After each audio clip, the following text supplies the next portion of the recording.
Welcome. Today we're going to solve simple rational equations. We're on 4.7 in the pink book, and these are the problems that we'll be working out in this video. So let's just have a quick look at what we've been doing before, what we're doing now, and what's the key difference. So before, we'd have problems that look like this, okay? The best that we could do, what the instructions would tell us, is simplify. So the way we would simplify this is we would have to factor first and then cancel out common factors. So I could pull out a 3 on top, and I can magic X this guy. So those numbers are 2 and 3. And then I'll cancel out my common factors because x plus 2 over x plus 2 is just 1. And so my final answer is 3 over x plus 3. And I'm done. This was before. So notice we didn't actually solve for x. We never said what x equals because we don't know. We don't have enough information. But we would just simplify it. Now, looking on the right side, you'll see a huge difference because now we have an equal sign in our equation. So first we were simplifying just expressions.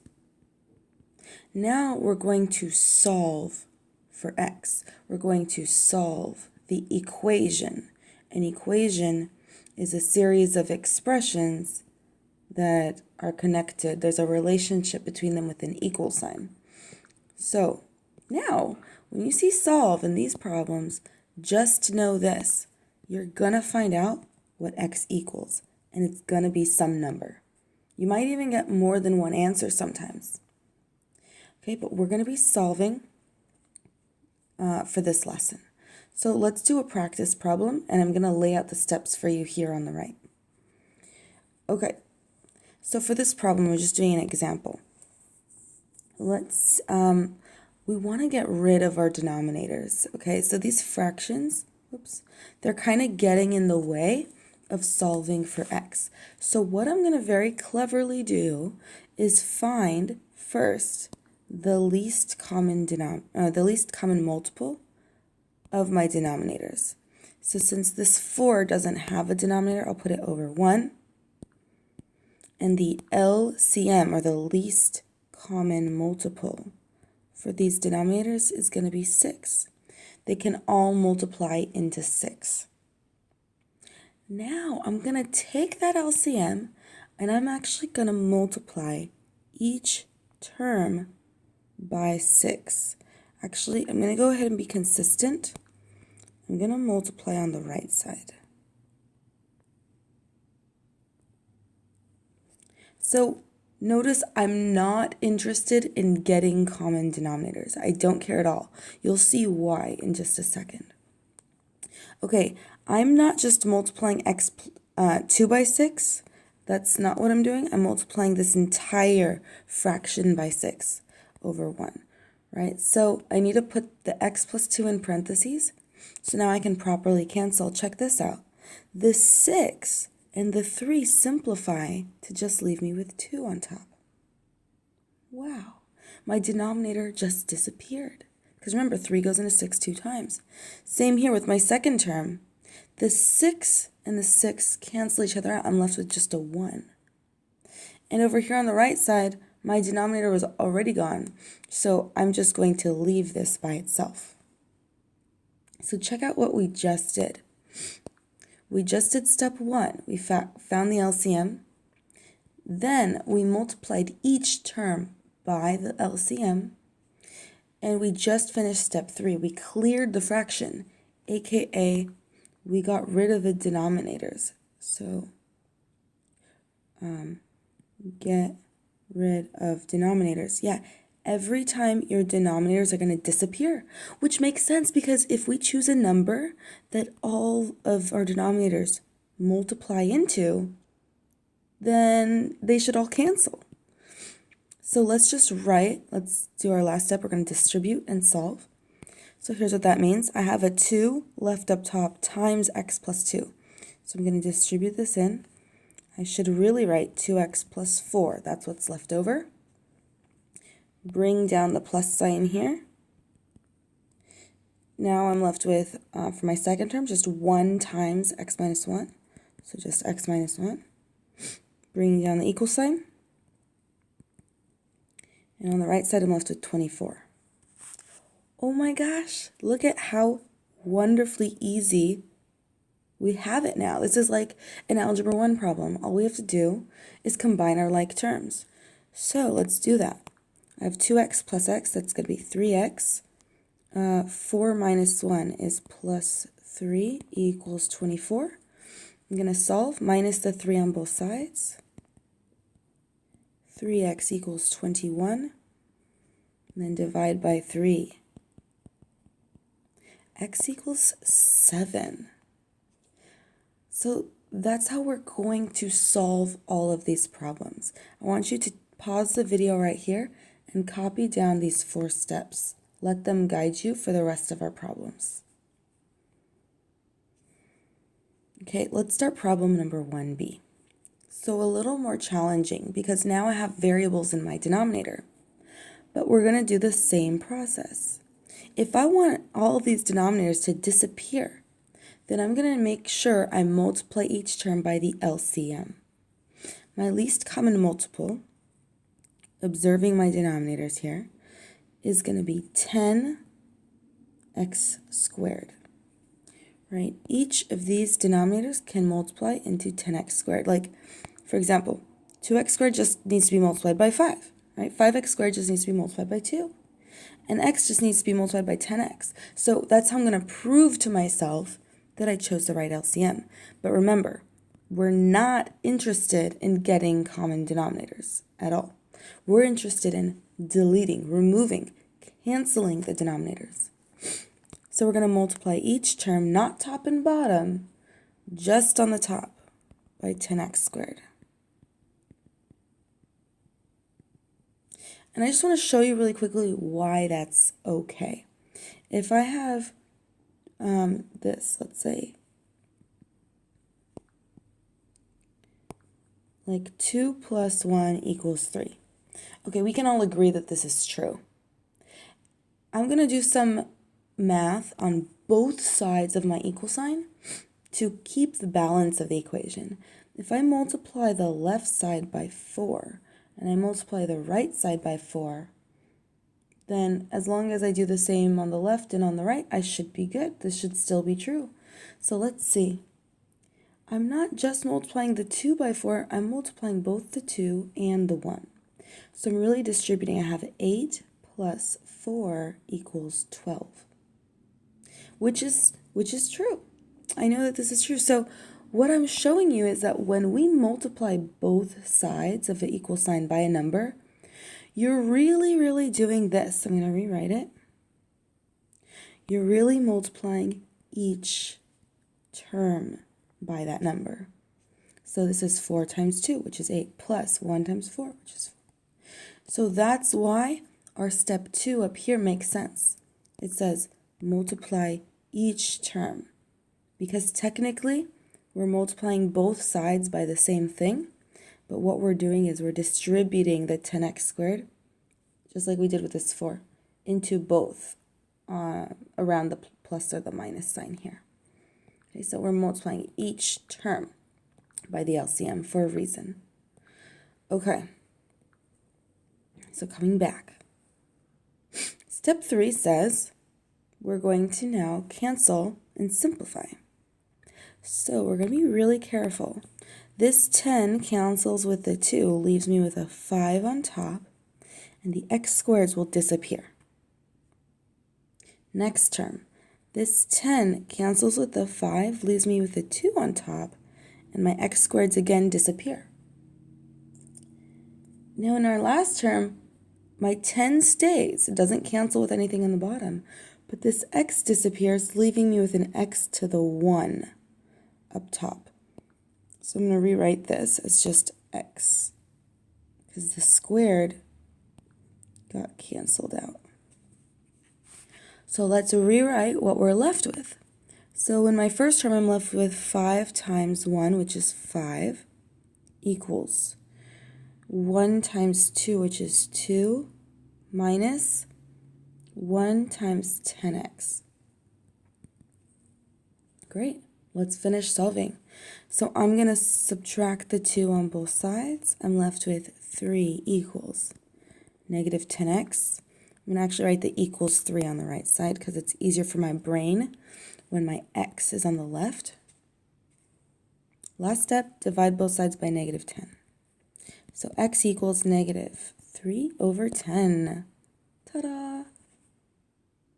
This is very cool. I love getting rid of our denominators. Let's do problem 2b. Okay, step 1 says, if you remember, find the LCM first. And in parentheses, it says factor if necessary. This is one of those situations where factoring is necessary. We're going to look over here and factor this guy out. Okay, so I need two numbers that multiply to negative 3, add up to 2. Looks like it'll be 3 and negative 1. So I'm going to rewrite my equation.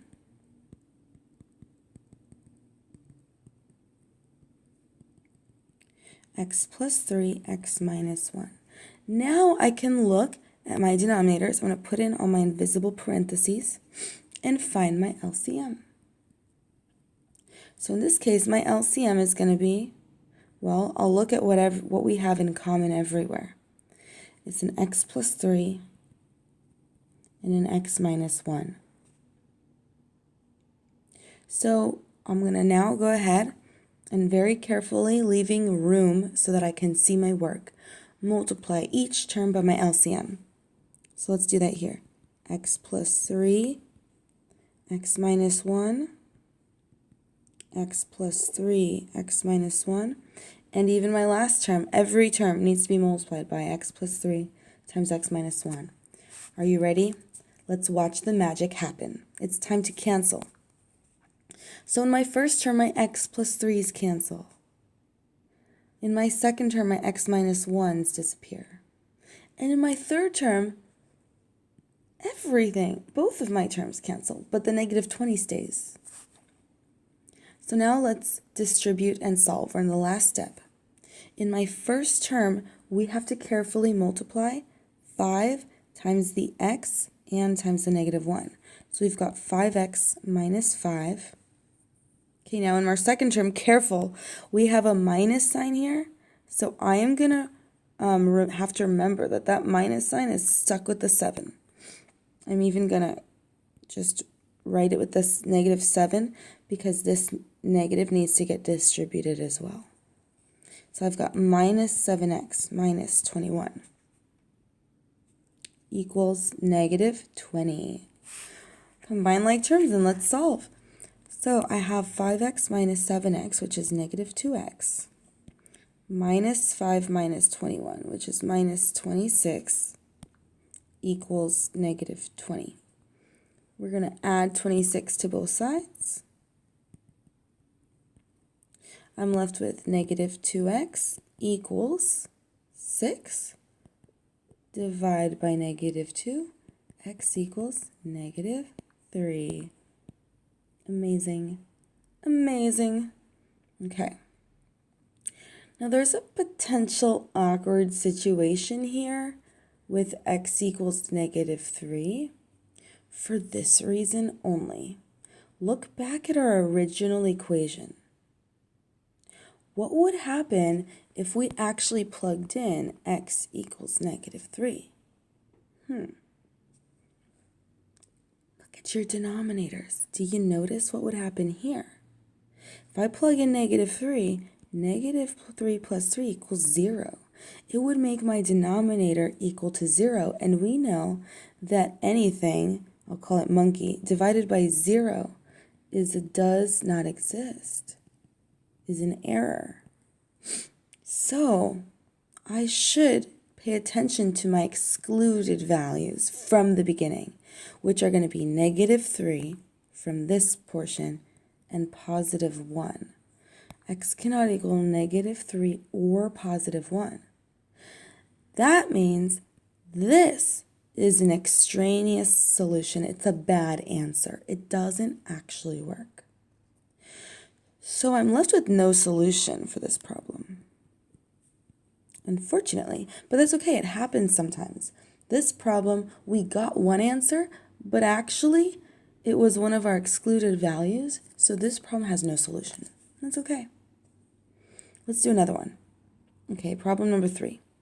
It says, which of the following has at least 2 excluded values? So let's find them. In A, so remember we set each denominator, set the denominator equal to 0, and then exclude that value.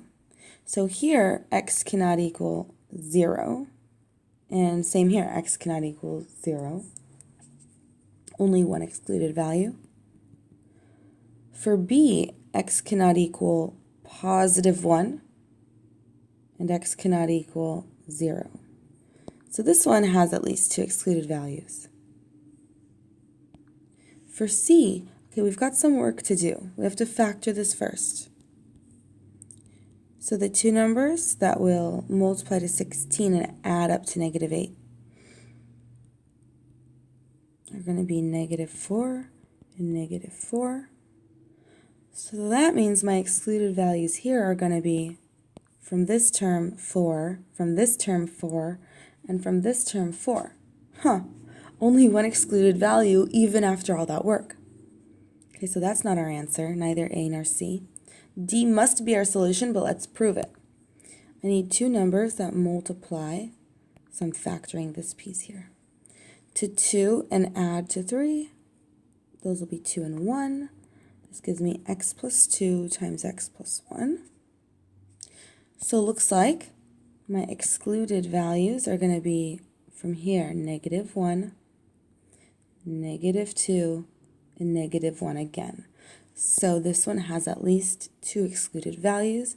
B and D are my solutions. Okay, we're on our last problem. Number 4 says, choose yes or no to show if each value of n is a solution. So I'm given this equation and I want to see which is the right answer. 2 ways we can go about it. First, we can just start plugging things in. And that's okay. It's just going to be a little complicated to plug in things like 1/7 into the denominator of a fraction. But it's okay. We'll do it. I'm going to do it just to show you. So let's mark this guy as our green guy. Okay. So we got 2 over 3 equals 4 all over 1/7 minus 1. We have to work in our denominator first. There's like invisible parentheses here. We got to work with that. So off to the side, 1/7 minus 1 is the same as 1/7 minus 7/7, which is -6 over 7. So really what I'm dealing with is 2/3 equals 4 over -6 over 7. Here is the problem. Do we ever divide fractions? This is what's happening right now. I'm saying take 4 and divide it by a fraction. We don't divide fractions. So when you see a fraction within another fraction, you need to rewrite it. We're going to rewrite this as a multiplication problem.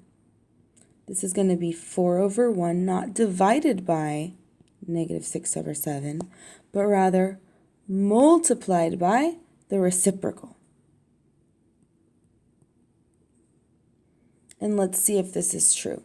So I've got 2/3 should equal, well, this becomes a 2, that becomes a 3, -20, I'm just multiplying straight across now.